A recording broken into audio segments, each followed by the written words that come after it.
បុរសម្នាក់បានបោះល្បាយពងទាទៅលើអាកាសវាហូរចុះមកយ៉ាងរលូនคล้ายជាសរសៃសុទ្ធបំពងដែលមានក្លិនឈ្ងុយវាបានបង្ហាញថាមេចុងភៅកម្ពុជាម្នាក់នេះកំពុងប្រកួតប្រជែងធ្វើម្ហូបដើម្បីធ្វើឲ្យភោជនីយដ្ឋានរបស់គាត់មានភាពល្បីល្បាញប៉ុន្តែនៅពេលដែលគាត់ចាប់យកសាច់ជ្រូកគាត់ក៏ដឹងថាវាបានខូចអស់ទៅហើយមិនមានសាច់បន្ថែមនៅកន្លែងប្រកួតនោះទេនៅពេលនោះគាត់បានឃើញចានតៅហ៊ូមួយគំនិតមួយក៏កើតឡើងក្នុងចិត្តរបស់គាត់ជាដំបូងគាត់បានចិត្តផ្លាយទ្រព្យយ៉ាងប្រុងប្រយ័ត្នដោយបង្កើតលំអិតគ្រប់ជ្រុងជ្រោយហើយចុងក្រោយបានដំឡើងវាជារូបរាងសត្វខ្ងានដែលដូចទៅនឹងរបស់ពិតបន្ទាប់មកគាត់បានកិនតៅហ៊ូយកទៅរុំនឹងចំណិតទ្រព្យស្ដាងជ្រលក់ជាមួយពងទានិងម្សៅនំប៉័ងរួចយកទៅបំពងជាចុងក្រោយគាត់បានហាន់វាជាដុំហើយស្រោចទឹកជ្រលក់ពិសេសពីលើម្ហូបទ្របបុកសាច់ជ្រូកចំនួនថ្មីត្រូវបានបញ្ចប់ទោះជាយ៉ាងណាក៏ដោយគណៈកម្មការបានបដិសេធមិនភ្លក់វាដោយជឿថាម្ហូបនេះមិនត្រូវនឹងប្រធានបទបុរសនោះបានពន្យល់ថាសាច់ជ្រូកដែលគេផ្ដល់ឲ្យគឺបានខូចអស់ដោយសារតែវាជាកំហុសរបស់អ្នករៀបចំកម្មវិធីពួកគេក៏សម្រេចចិត្តលើកលែងឲ្យនឹងព្រមភ្លក់ម្ហូបនោះប៉ុន្តែបន្ទាប់ពីភ្លក់បានតែមួយម៉ាត់ប៉ុណ្ណោះគណៈកម្មការក៏ចាប់ចិត្តពេញចិត្តនឹងរសជាតិយ៉ាងខ្លាំងហើយប្រញាប់ញ៉ាំរហូតអស់ពីចានជាលទ្ធផលបុរសនោះបានឆ្លងទៅវគ្គបន្ទាប់ដោយជោគជ័យប៉ុន្តែនៅក្នុងវគ្គទី2គូប្រជែងរបស់គាត់មានជំនាញកាំបិតដ៏អស្ចារ្យ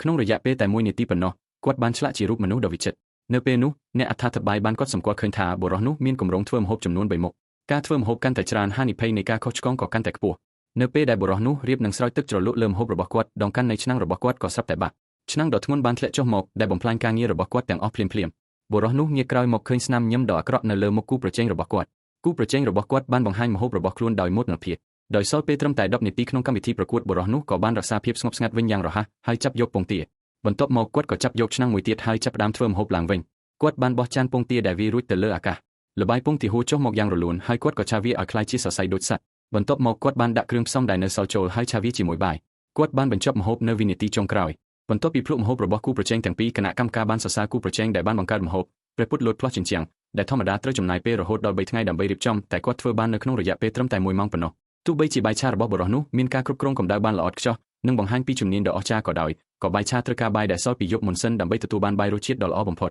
ដូច្នេះម្ហូបព្រះពុទ្ធលោតផ្លោះជញ្ជាំងរបស់គូប្រជែងត្រូវបានប្រកាសថាជាអ្នកឈ្នះគ្រាន់តែគណៈកម្មការរៀបនឹងប្រកាសលទ្ធផលបុរសនោះស្រាប់តែសម្គាល់ឃើញអ្វីមួយដែលមិនធម្មតាអំពីគ្រឿងទេសដែលគូប្រជែងរបស់គាត់បានប្រើបន្ទាប់ពីពិនិត្យរួចគាត់ក៏រកឃើញថាវាគឺជាគ្រឿងទេសចម្រុះបែបឧស្សាហកម្មដែលវាផ្ទុយទាំងស្រុងពីច្បាប់នៃការប្រកួតនៅពេលដែលការពិតត្រូវបានលាតត្រដាងគណៈកម្មការក៏បានបញ្ជាឲ្យធ្វើការវិតម្លៃឡើងវិញចុងក្រោយបុរសនោះបានឈ្នះការប្រកួតជើងឯកដោយជោគជ័យ